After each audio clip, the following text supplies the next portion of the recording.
Morning students. आज का lecture हम स्टार्ट कर रहे हैं। कल के लेक्चर में आपने केमिकल काइनेटिक्स में पढ़ा था कि रेट ऑफ रिएक्शन क्या होता है, उसकी कुछ हमने टाइप्स देखी थी on the basis of concentration. आपने पढ़ा था कल रेट, दो तरह के पढ़े थे बेटा। First one is average rate and second is instantaneous rate. आपको बताया था average rate between two time slots के बीच में होता है, जो टू टाइम इंटरवल्स के बीच में है ना बेटा, और उसको रिप्रेजेंट करते हैं डीसी बाय डीटी से। इसी तरह से यहाँ पे बताया था आपको पर्टिकुलर एट दैट इंस्टेंट, उसी पर्टिकुलर उसी टाइम के ऊपर अगर आप बात कर रहे हैं तो आपका बनेगा इंस्टेंटेनियस रेट बेटा जी, अदरवाइज कहलाएगा एवरेज रेट। इसको डिनोट करते हैं delta C by delta T से। उसके अलावा आपने यूनिट पढ़ी थी, यहाँ पे यूनिट आपको दिख रहा है कंसंट्रेशन बाय टाइम है बेटा, तो ऑटोमेटिकली बन जाएगी mole litre inverse second inverse. ठीक है। आफ्टर दैट आपने पढ़े थे फैक्टर्स, किस किस के ऊपर रेट डिपेंड करता है। हमने सबसे पहले इसमें पढ़ा था बेटा नेचर ऑफ रिएक्टेंट, सेकेंड पढ़ा बेटा कंसंट्रेशन ऑफ रिएक्टेंट, थर्ड पढ़ा बेटा स्टेट ऑफ रिएक्टेंट,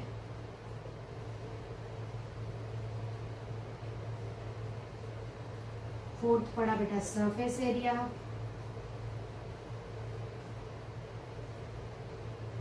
फिफ्थ आपने पढ़ा राजे temperature,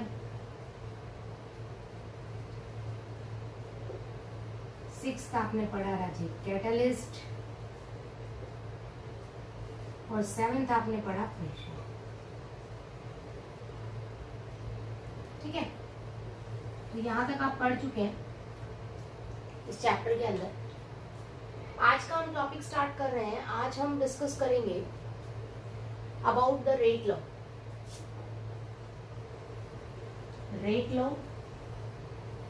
and law of mass action।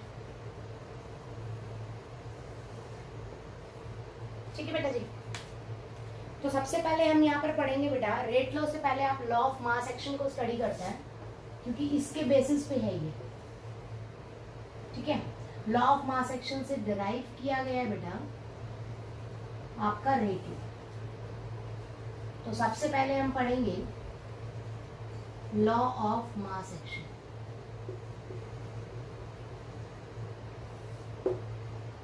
एक एग्जांपल ले रही हूं मैं, ए की ए प्लस बी की बी गिव्स प्रोडक्ट। प्रोडक्ट कुछ भी हो सकता है बेटा जी। ठीक है, तो लॉ ऑफ मास एक्शन कहता है कि rate is directly proportional to the product of molar concentration. Reactant आपकी यही है बेटा। ठीक है, तो अकॉर्डिंग टू रेट लॉ, अभी डेफिनेशन कंप्लीट नहीं हुई है, according to law of mass action, rate is directly proportional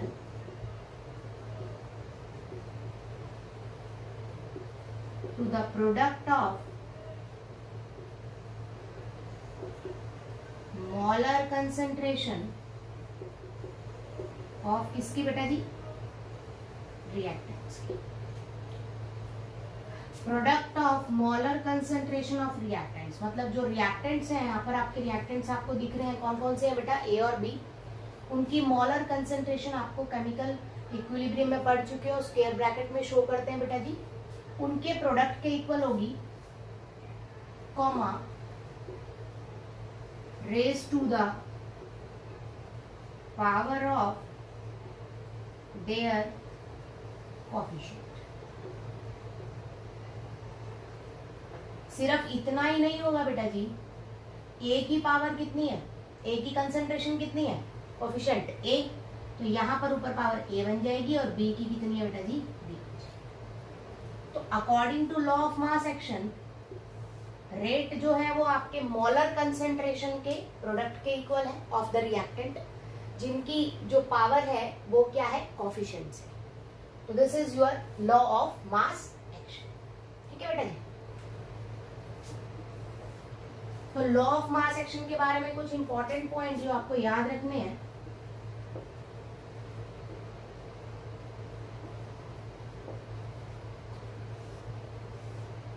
पहली बात, do not depend on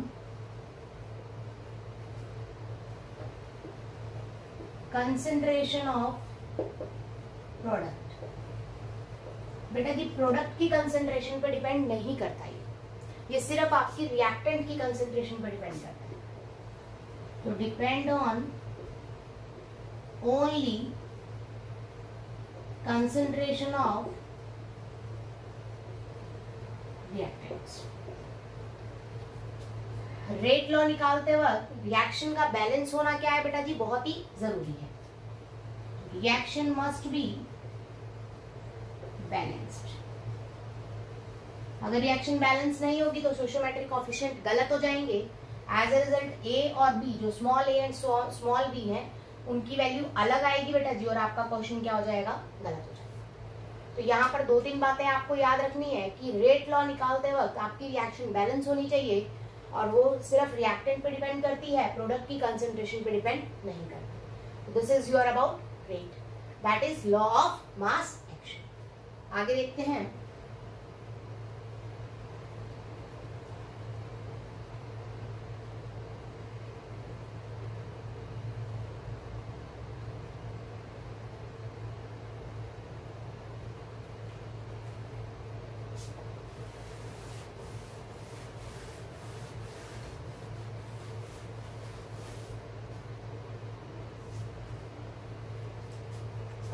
that is rate law.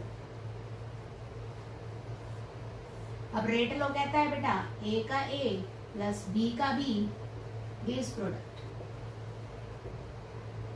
तो सेम यहां पर भी सेम है, rate is equal to rate is directly proportional to A into में B. तो आधी डेफिनेशन सेम आएगी बेटा, क्या कहेंगे, rate is directly proportional to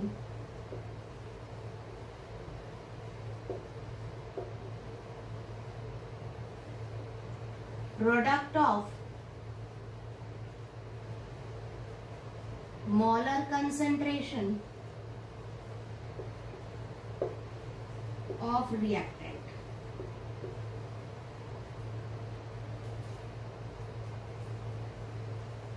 raised to the power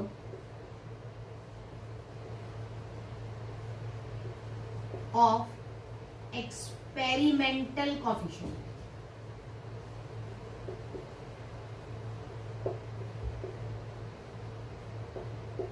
अब इसमें फर्क क्या है बेटा, मैंने लिया CH3COONA और मैंने इसका हाइड्रोलिसिस कर दिया बेटा जी। क्या किया बेटा जी, हाइड्रोलिसिस। ठीक है बेटा, हाइड्रोलिसिस करेंगे तो आपका बन जाएगा CH3COOH प्लस प्लस NaOH। ठीक है बेटा जी। सोचने वाली बात यहाँ पर ये है बेटा कि H2O का अमाउंट अगर कम होगा तो भी हाइड्रोलिसिस हो जाएगी, और अगर ज्यादा होगा तो भी हाइड्रोलिसिस हो जाएगी। मतलब H2O के अमाउंट से मेरे प्रोडक्ट पर कोई फर्क नहीं पड़ रहा। हाइड्रोलिसिस के अंदर वाटर थोड़ा हो तो भी आयंस डिसोशिएट होकर आपका प्रोडक्ट बना देंगे, वाटर कम हो तो भी आयंस डिसोशिएट होकर आपका प्रोडक्ट बना देंगे। तो मतलब कि H2O के अमाउंट से मुझे कोई फर्क नहीं पड़ रहा। एज अ रिजल्ट यहां पर अगर मैं रेट लिखूं डायरेक्टली प्रोपोर्शनल टू CH3COONA की पावर 1, बैलेंस है बेटा। उसके बाद H2O की पावर 1। तो H2O पे मेरा रेट डिपेंड नहीं करता, इसीलिए इसको नहीं लिखेंगे। तो रेट मेरा सीधा सीधा बन जाएगा, दैट इज CH3COONA। आपको समझ आ गया होगा कि लॉ ऑफ मास एक्शन आपको थ्योरेटिकल वैल्यू देता है, बेस्ड ऑन थ्योरी बेटा। थ्योरी में बैलेंस कर दी, रिएक्शन बैलेंस होगी, दैट्स इट। जबकि रेट लॉ आपको रेट देता है by experimental value.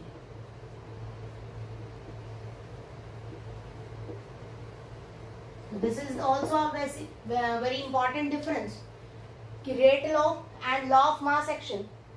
Law of mass action depends on theoretical expression, whereas rate law depend on experimental expression. तो this is about your rate law and law of mass action. आगे देखते हैं बेटा जी। Next is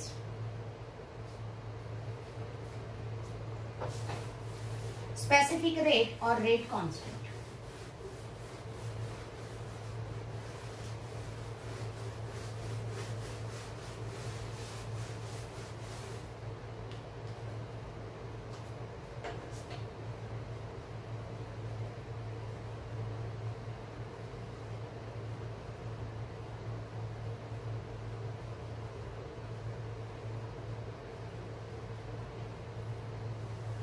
specific rate और rate constant क्या है? According to rate law,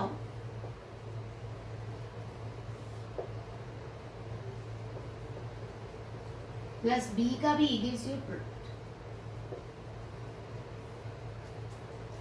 तो यहां से रेट इज इक्वल टू क्या होगा बेटा जी? Rate is directly proportional to क्या होगा? ए की बोलो अल्फा। अभी मैं एक ऐसी एक्सप्रेशन ले रही हूं जिसमें रेट लॉ और लॉ ऑफ मास एक्शन दोनों वैलिड है, ठीक है? ए की ए टू बी की बी। अब बेटा जी ध्यान से देखेंगे बेटा, यहां पर डायरेक्टली प्रोपोर्शनल का साइन, डायरेक्टली प्रोपोर्शनल का साइन हटाने के लिए आपको क्या लगाना पड़ता है? कोफिशिएंट। तो rate is equal to K into A की ए इंटू बी की बी। क्लियर बेटा जी? के इज इक्वल टू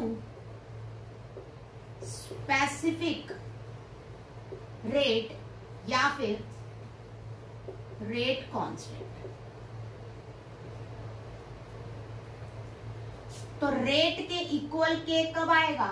जब मेरी ये वाली क्वांटिटी और ये वाली क्वांटिटी दोनों क्या हो जाएंगी बेटा? 1।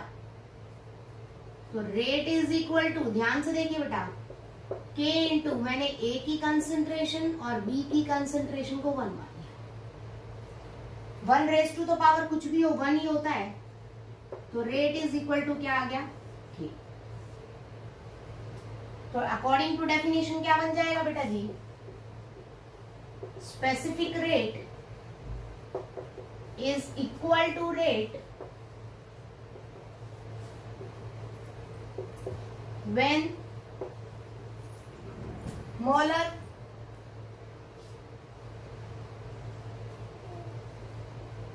concentration of reactants is unity। Simple आपने क्या किया बेटा? concentration of E is equal to concentration of B। concentration of reactants A and B दोनों की मोलर कंसेंट्रेशन क्या हो जाएगी बेटा? यूनिटी हो जाएगी। तो ऑटोमेटिकली आपका रेट किसके इक्वल हो जाएगा? दैट इज के स्पेसिफिक रेट के।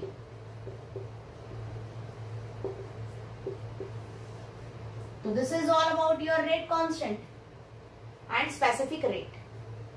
अब इसकी बात करते हैं बेटा इसकी यूनिट की। यूनिट ऑफ के देखिए जरा, रेट इज इक्वल टू क्या है बेटा? के डन इनटू ए की पावर ए इंटू बी की power B. Rate is equal to K into A और बी क्या है बेटा, रिएक्टेंट्स है, तो मैं लिख सकती हूं रिएक्टेंट्स की पावर ए बी वटेवर कुछ भी हो सकती है, ए प्लस बी में अगर लिखूंगी तो मैंने एन डाल दिया। ठीक है, आप लिख सकते हैं यहां पर पहले ए प्लस बी, तो रेट इज इक्वल टू बन गया के इंटू रिएक्टेंट की पावर एन बेटा। के की वैल्यू अगर मैं निकालूं तो रेट डिवाइडेड बाय में रिएक्टेंट की पावर एन बेटा। रेट की डेफिनेशन क्या है बेटा, concentration by time Raju into 1 bye reactant, reactant की भी ये क्या है स्क्वायर ब्रैकेट, कंसंट्रेशन की पावर एन। कंसंट्रेशन को ऊपर ले जाइए, कंसंट्रेशन की पावर 1 माइनस एन बाय में टाइम, तो आप लिख सकते हैं कंसंट्रेशन की यूनिट कितनी होती है बेटा जी, moles per litre second inverse. Concentration moles per litre होगी, नीचे से क्या आ गई सेकेंड इनवर्स, तो इसको इस तरह से लिखेंगे, इसकी पावर कितनी है बेटा 1 माइनस एन सॉरी इंटू में सेकेंड इनवर्स। तो आपकी रेट कांस्टेंट की यूनिट एन पे डिपेंड करती है बेटा जी। एन क्या है, N is equal to A plus B, that is sum of reacting coefficients.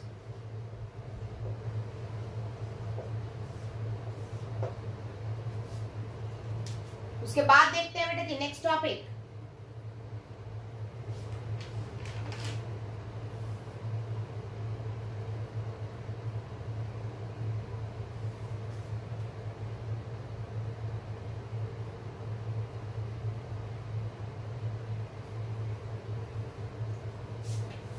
Order of a reaction.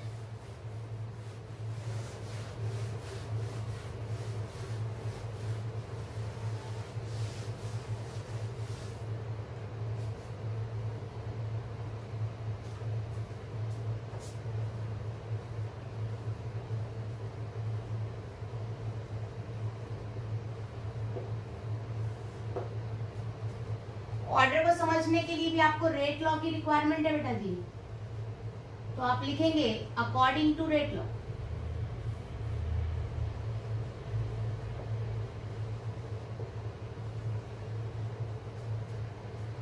Rate law के अकॉर्डिंगली ए का ए बी की बी, ये इस प्रोडक्ट में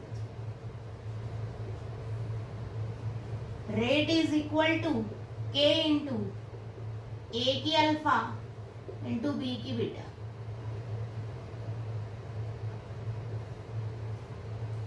अल्फा और बीटा क्या है बेटा जी, ध्यान से समझिए। मैंने जो रिएक्शन ली है ए की ए प्लस बी की बी, मैं मान रही हूं यहां पर ए की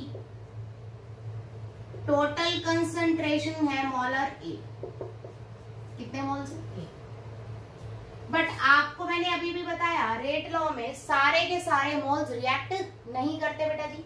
एक्सपेरिमेंटली कुछ कम भी कर सकते हैं, हो सकता है कोई करे भी ना। जैसे हमने एग्जांपल लिया था CH3CO Na का, हमने हाइड्रोलिसिस किया था बेटा, तो हाइड्रोलिसिस में जो वाटर था उसका यूज ही नहीं हो रहा था। समझ आई मेरी बात? तो एक्सपेरिमेंटल जो कोफिशिएंट्स होते हैं वो अलग हो सकते हैं और थ्योरेटिकल कोफिशिएंट अलग हो सकते हैं। तो मैंने ए एंड बी आपके क्या लिए हैं, एक्सपेरिमेंटल कोफिशिएंट।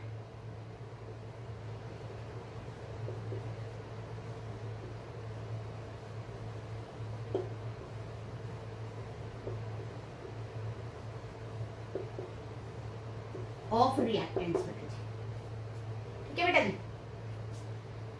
तो मेरा ऑर्डर क्या होगा बेटा जी, alpha plus beta, that is sum of experimental coefficients.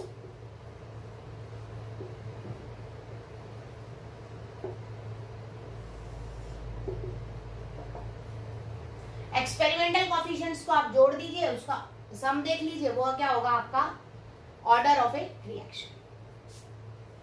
तो ऑर्डर के बेसिस पे आपको टाइप्स ऑफ रिएक्शन पढ़नी है बेटा जी, on the basis of order. ध्यान से पढ़ेंगे। Zero order reaction, first order reaction,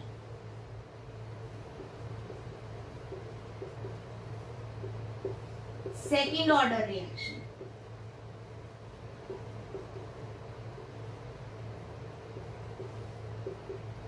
आपको सिलेबस में इतना ही करना है बेटा जी। आगे थर्ड फोर्थ ऑर्डर भी हो सकते हैं, लेकिन आपको सिलेबस में इतना ही पढ़ना है, zero order, first order and second order. तो इनके कुछ एग्जाम्पल्स के साथ आगे कंटिन्यू करते हैं।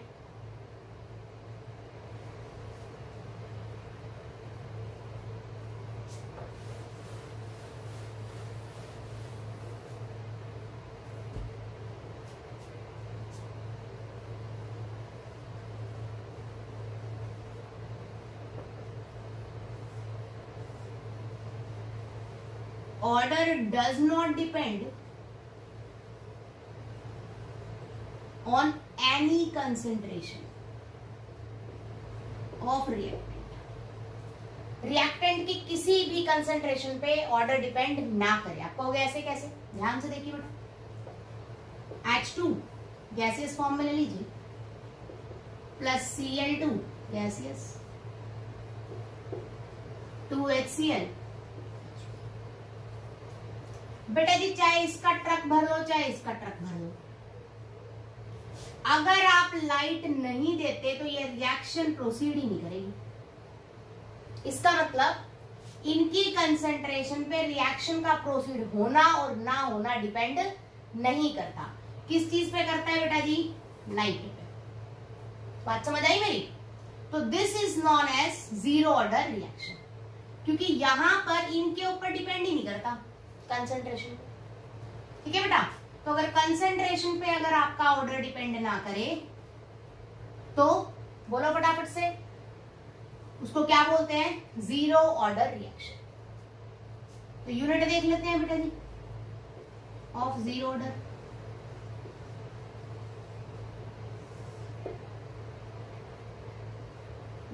ध्यान से देखिए, rate is equal to K into A की पावर, नहीं डिपेंड कर रहा, B की पावर पे भी डिपेंड नहीं कर रहा, तो जीरो जीरो।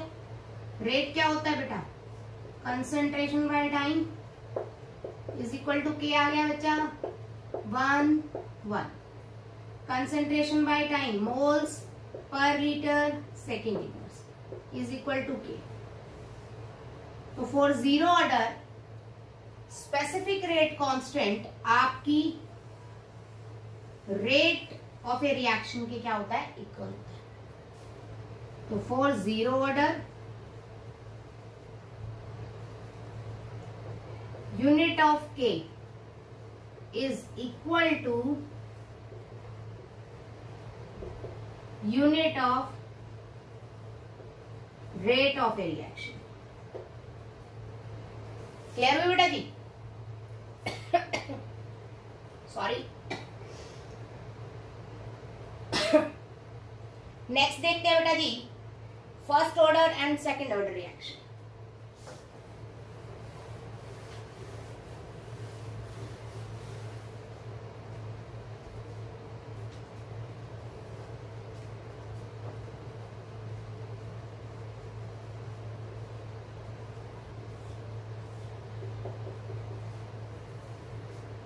जब किसी एक के अमाउंट पे डिपेंड करता हो, तो जैसे मैंने ले दिया H2O2 gives H2O plus half of O2, तो सिर्फ इसी के कंसेंट्रेशन पे डिपेंड करता है, तो रेट इज इक्वल टू क्या हो जाएगा? K इंटू H2O2 की पावर 1 बेटा। तो सिर्फ 1 है ना, तो order is equal to direct कितना आ गया बेटा? दैट्स इट, है ना? यहाँ पर 0 प्लस 0 ऑर्डर कितना था? 0। ठीक है? तो यूनिट की बात करें यहाँ पर, rate is equal to K into H2O2 क्या है बेटा? कंसेंट्रेशन। डायरेक्ट लिख रही हूं की पावर 1। रेट क्या होता है? Concentration upon time is equal to K into, इधर भी क्या दिया हुआ है? कंसेंट्रेशन से concentration cancel, K is equal to 1 by time, K is equal to second inverse.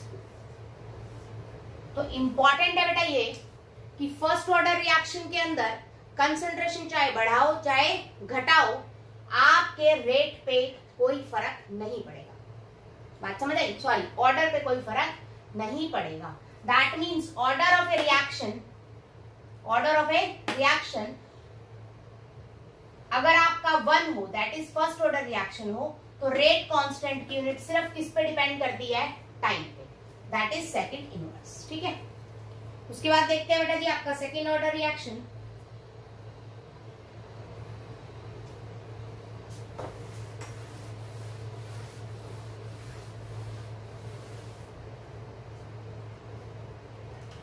आज का लास्ट टॉपिक है ना जी आपका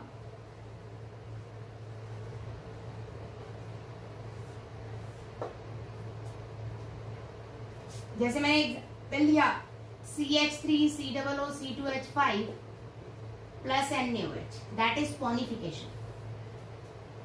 कौन सी रिएक्शन है बेटा? स्पोनिफिकेशन। 10th में पढ़ के आए, 11th में पढ़ा। CH3COONA प्लस C2H5OH, तो रेट इज इक्वल टू क्या कहलाएगा? K इंटू CH3COOC2H5 इंटू में NaOH। इसका भी 1, इसका भी 1। रिएक्शन मस्ट बी बैलेंस बेटा जी, ध्यान रखना है आपको। तो rate is equal to K into, ये भी कंसेंट्रेशन, ये भी कंसेंट्रेशन, तो कंसेंट्रेशन की पावर 2 बेटा, 1 प्लस 1 2, और रेट इज इक्वल टू आप क्या लिखते हैं? Concentration upon time is equal to K into concentration का स्क्वायर, एक कंसेंट्रेशन से एक कंसेंट्रेशन कैंसिल बेटा जी, K is equal to 1 by time into में क्या आ गई? कंसेंट्रेशन। टाइम के लिए second inverse, mole inverse litre. So this is the unit for K in your second order reaction. इसी तरह से आप थर्ड फोर्थ कर सकते हैं, but that's not in your syllabus. इसके अलावा हमारी कुछ और रिएक्शंस ऑर्डर भी है बेटा, that is just like fractional आप करेंगे कल, या सूडो ऑर्डर रिएक्शन करेंगे, तो उस तरह के रिएक्शंस ऑर्डर में मैं आपको कराऊंगी कल। आज आप यहीं तक कंप्लीट करेंगे, कंप्लीटली इन योर नोटबुक। ठीक है, और इस पे न्यूमेरिकल्स भी आएंगे आगे, तो थोड़ा सा अच्छे से समझना है चैप्टर। ठीक है बेटा जी।